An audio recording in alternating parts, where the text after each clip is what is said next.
فترى الذين في قلوبهم مرض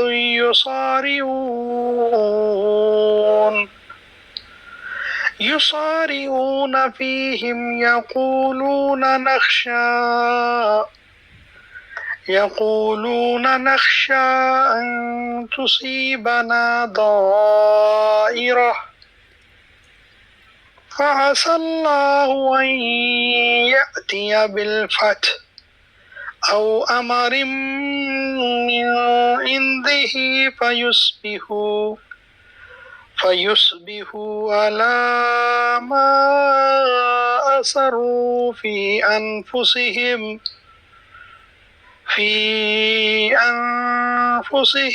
نادمين۔ چنانچہ جن لوگوں کے دلوں میں نفاق کا مرض ہے، نفاق کا روگ ہے،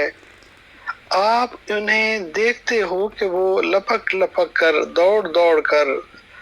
یہود و نصارہ میں گھستے ہیں، کہتے ہیں ہمیں ڈر ہے کہ ہم پر کوئی مصیبت کا چکر آ پڑے گا، لیکن کچھ بعید نہیں کہ اللہ مسلمانوں کو فتح عطا فرمائے یا اپنی طرف سے کوئی اور بات ظاہر کر دے، اور اس وقت یہ لوگ اس بات پر پچھتائیں جو انہوں نے اپنے دلوں میں چھپا رکھی تھی۔ آسان قرآن میں یہ منافقین کا ذکر ہے جو یہود و نصارہ سے ہر وقت گھلے ملے رہتے اور ان کی سازشوں میں شریک رہتے تھے، اور جب ان پر اعتراض ہوتا تو وہ جواب دیتے کہ اگر ہم ان سے تعلقات نہ رکھیں گے تو ان کی طرف سے ہمیں تنگ کیا جائے گا اور ہم کسی مصیبت میں گرفتار ہو سکتے ہیں،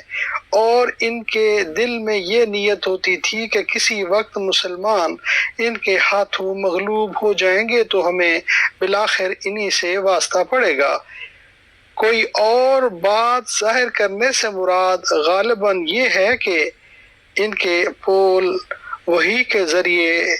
کھول دیے جائیں، ان کی رسوائی ہو۔ صدق اللہ العظیم۔ اللہم صلی وسلم علی نبینا محمد وآل محمد رب ارحمہما کما ربیانی صغیرا۔ ربنا هب لنا من ازواجنا وذرياتنا قرة اعین واجعلنا للمتقین اماما۔